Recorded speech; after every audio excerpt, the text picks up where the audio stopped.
While wave pools may be a great place to cool off in the summer, there are some that have earned the reputation for being so dangerous that you'd be out of your mind to ever go there.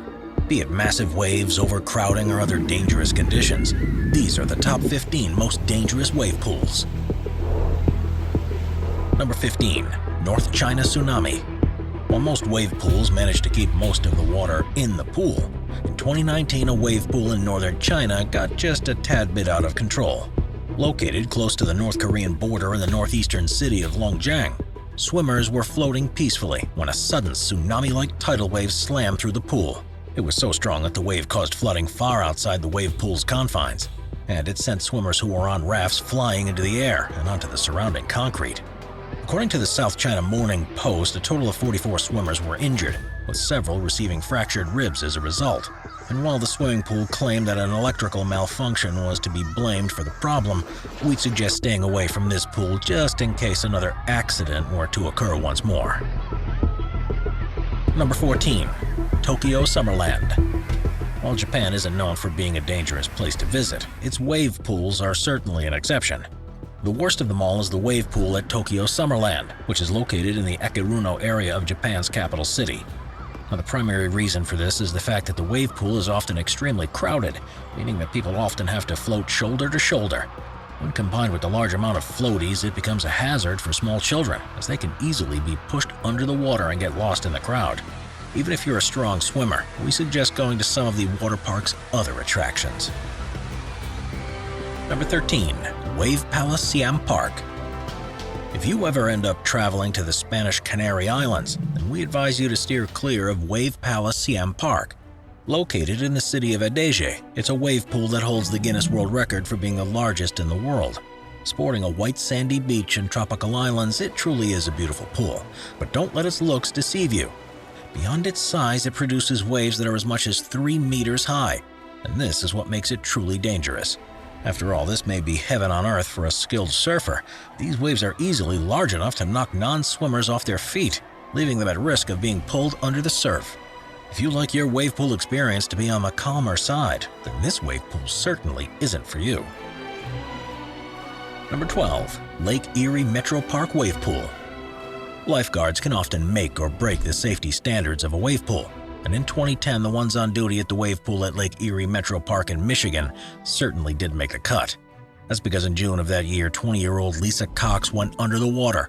However, the lifeguards didn't see her until a patron physically handed them her unconscious body. To make matters worse, rather than begin helping her immediately, they were extremely confused and didn't know what to do. According to witnesses, they were in such a state of shock that they took about 5 minutes to find a mouthpiece and gloves and didn't start full-blown CPR until she had been out of the water for about 12 minutes. Thus, this lack of efficiency likely led to her death, and as a result, we'd suggest staying clear of this water park's wave pool. Number 11. Daytona Lagoon Water Park. Water parks generally don't require kids to wear life jackets at every attraction, yet that doesn't mean that they shouldn't. Unfortunately, the parents of a 5-year-old boy learned this the hard way after visiting the Daytona Lagoon wave pool in August of 2019. Although he was too weak of a swimmer to be on his own, he was unsupervised in the pool, and as a result he went under and was later found floating face down without a life jacket. Despite the lifeguard's best efforts, it was too late to save him, and upon arrival to the hospital he was announced dead on the scene. While regulations regarding wave pools can often be far more relaxed than they ought to be, parents have to be extra careful when allowing their kids to play in them. Number 10. Calypso Water Park. While most wave pools are dangerous due to physical problems, Calypso Water Park's problems have instead been chemical. Located near Canada's capital of Ottawa, this park got in serious trouble in 2012 after chlorine imbalances sent people to the hospital on 2 separate occasions. The first occurred when an air leak was discovered in the pumps, as after fixing it, massive bubble of excess chlorine gas was forced down the pipes, leading to the pool water becoming very chlorinated and chlorine gas being released into the air. The very next day, a brief power outage caused the wave pool to temporarily stop, and this time around a new massive chlorine bubble swept in and contaminated the pool. Combined, these incidents ended up sending 20 people to the hospital, with 13 among them being children. The victims generally experienced shortness of breath, foaming at the mouth, nausea, headaches, and a burning sensation and pain in the mouth, nose, eyes, throat, and lungs. As a result of these incidents, the park had to pay out a $100,000 fine for violating the Environmental Protection Act and a further $25,000 in order to compensate the victims. And while no major incidents have occurred there since, we wouldn't be surprised if the wave pool one day experiences another chlorine catastrophe. Number 9. Captain Jack's Wave Pool. While the Waterworld Water Park in Federal Heights, Colorado may be a popular spot for locals on a hot summer day, we'd suggest skipping Captain Jack's Wave Pool. That's because this 1.9 million liter pool is known for being rather rough, as it releases multiple waves in the pool at 10-minute intervals. And while most people got out of the pool unscathed, 49-year-old Mikhail Valoff was not so lucky when he visited the park in July of 2009. That's because while he was there with his wife and teenage son, he took a dip in the wave pool.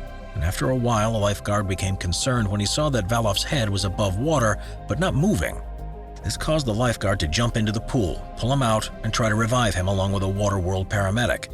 However, despite their efforts, the man eventually passed away in hospital, making him the first fatality in the park's history. We think that the possibility of being the park's second is enough to scare a lot of people away from its wave pool. We're constantly adding more people to the Top 5's production team to bring you all the best content. Be sure to subscribe with notifications on and hit the like button. Number 8. BSR Cable Park. Surfing has always been a pretty risky activity, but the wave pool at BSR Cable Park in Waco, Texas turned out to be dangerous for an entirely different reason than you might expect. That's because they chose to cut on costs by not cleaning the pool on a consistent basis, and this left the water so dirty that Naegleria fowleri amoeba began to breed in the toxic water. As a result, while surfing, 29-year-old Fabrizio Stabile had an amoeba enter his nose and travel up to his brain, where it fed on his insides until he ultimately died a painful death. Yet rather than admit to any wrongdoing, BSR Cable Park reportedly tried to cover up all evidence due to the fact that their tiny $1.5 million insurance policy wouldn't be able to match the $15 to $20 million in damages that the family would have likely received. BSR Cable Park owner Stuart Parsons apparently hyperchlorinated the pool right before federal investigators came to inspect it, dropped his phone into a lake just before being required to produce text messages to a judge, and sold off the company to another firm in order to cause further confusion. As a result of these complications, the case is still going through the courts to this day. Number 7. Great America Amusement Park. In most states, the laws surrounding wave pools are very strict in order to ensure that the swimmers in them are as safe as possible. However, for many years, very few rules were in place to regulate them in the state of California. In July of 2007, 4-year-old Carlos Flores fell victim to this lack of regulation when he drowned at Great America's Great Barrier Reef wave pool. That's because despite being about half the size of a football field, it had just 4 lifeguards on duty and didn't require children to wear life jackets.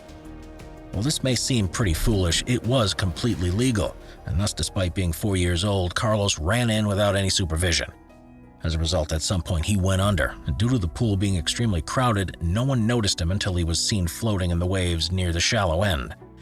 Reportedly, his eyes were closed and his body was shaking, and despite the best efforts of the lifeguards, he soon passed away. This 2007 incident was likely a wake-up call for the state, because in 2008, California decided to pass the Wave Pool Safety Act. Number 6. Oasis of the Seas. While cruise ships can often give families the vacation of a lifetime, a Royal Caribbean cruise out of Florida proved that sometimes they can be pretty dangerous. That's because in January of 2015, a 4-year-old boy aboard the Oasis of the Seas nearly drowned after going into a wave pool on board. That's because, like many cruise ships, Royal Caribbean does not employ any lifeguards and instead warn patrons that they're entering the water at their own risk. As a result, after being in the water for just 5 to 10 minutes, the boy had to be given emergency CPR, as no one had noticed that he had sunk underneath the waves. He eventually died in the hospital, yet as far as damages go, it's likely that Royal Caribbean got away scot-free. This is primarily because Oasis of the Sea flies under a Bahamian flag, and thus doesn't have to meet the same wave pool regulations that are present in the United States. As such, we'd suggest being extra careful next time you decide to get in the water on a cruise ship vacation. Number 5. Mont Saint-Sauveur Water Park. School trips to the water park are generally a blast, and most kids love having the opportunity to play in water and have a good time. Yet a school trip to Mont Saint-Sauveur Water Park near Laval, Canada, turned deadly in 2011 when a 9-year-old boy by the name of Jeremy Mulumba drowned in the wave pool. Now, before this incident, the wave pool had been advertised as being as long as the Titanic with waves as high as those on the coast of the Atlantic. Yet despite this, it was still deemed safe enough for small children, and when combined with both water park and the school's lack of safeguards, it ultimately led to Jeremy's demise. On the day of the incident, both the lifeguards at the pool and the teachers from the school did not assess the swimming ability of the kids or put them in a buddy system. This led to Jeremy being left alone, despite being a weak swimmer, and as a result, a large wave ended up sweeping him into the deep end. Upon realizing he had been swept away, one of Jeremy's friends notified a lifeguard. Yet rather than shut off the pool and search for him, they decided to do absolutely nothing. As a result, he reportedly stayed at the bottom of the pool for more than an hour before anyone noticed his body and came to his rescue. Yet by this point, Jeremy was in cardiac arrest, and he ended up succumbing to his injuries in hospital. Upon further investigation, it was found that not only were the pool lifeguards and teachers at fault, but the actual design of the pool reportedly created a backwash effect that could surprise swimmers. Apparently, the effect was so bad that the park's lifeguards nicknamed it the Kid Trap, and it was this trap that probably took Jeremy's life. While the water park reportedly instated several new measures such as increased lifeguards on duty and new training and more life jackets in order to prevent this from happening again, we still would say that staying away from this pool would probably be a good idea. Number 4. Kawabunga Bay Water Park. Summers in Nevada can be unbearably hot for many, and this leads many local families to travel to water parks in order to beat the heat. However, on May 27th of 2015, Leland Gardner had the worst wave pool experience imaginable when he went under after falling out of his float tube. Now, by most accounts, the wave pool he drowned in was very large, but by most metrics, quite typical. What made it so dangerous was that while state regulations mandated that a pool of its size needed at least 17 lifeguards on duty, the pool only had scheduled 6, with only 3 being present at the time of the accident.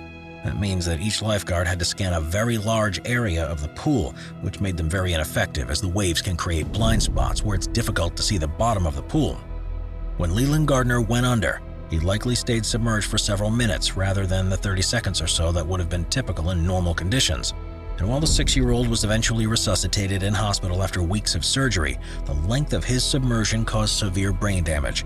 And to this day, he still suffers from a hypoxic and anoxic brain injury, which both act to disrupt the flow of oxygen around the body. He now needs round-the-clock care and is fed through a tube in his stomach, which has resulted in an accumulation of $900,000 in medical bills for the family as of late 2019. If estimates are to be believed, this could extrapolate to somewhere between $40 million and $59 million for the duration of his life. It shouldn't come as a surprise that in November of 2019, a judge awarded Gardner's family $59 million in damages stemming from the accident. Number 3. Kipu Falls. While most of the wave pools on this list are man-made, Kipu Falls stands apart for having its own natural wave pool. Charmingly known as the Pool of Death, it's gained infamy over the years for being the site of several drownings and countless injuries. Yet for years the site was enjoyed by locals, who due to their knowledge of the terrain were able to have fun at the falls without endangering themselves. However, in the 90s, tourist books began to tout it as, quote, a glorious little hidden place and a swimming hole extraordinaire, end quote. This caused the area to become not so hidden, and thousands of tourists began to visit it every year. This soon became a problem, as the visiting tourists rarely realized that the area could become a natural wave pool at the flip of a dime. As a result, over just a 5-year period, 5 people drowned after being sucked down to the bottom of the pool. To make matters worse, it was also the site of several serious incidents, as many have suffered chest injuries, rope burns, perforated eardrums, broken and sprained ankles, and even paralysis after jumping or swinging from Kipu Falls' 6-meter-tall cliff. This led to the owner of Kipu Falls officially closing it down. However, this didn't stop the flood of tourists who simply chose to ignore the warning signs and trespass anyways.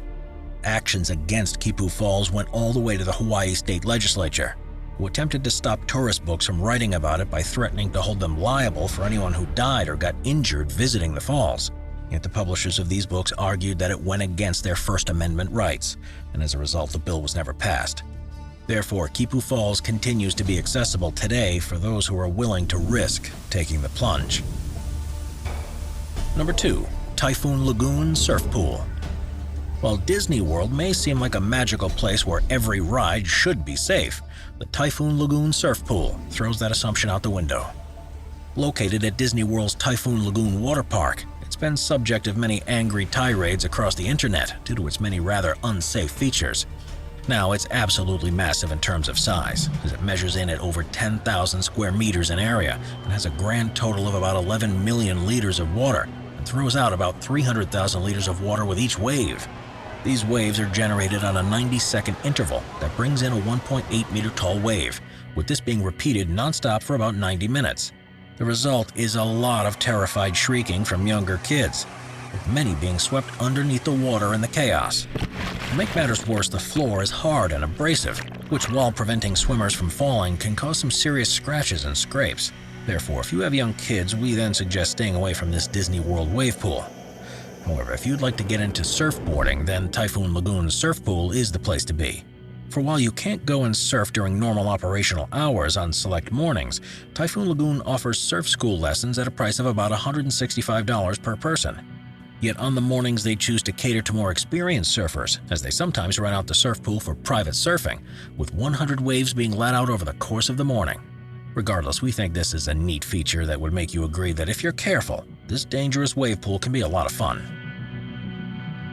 Number 1. The Tidal Wave Pool.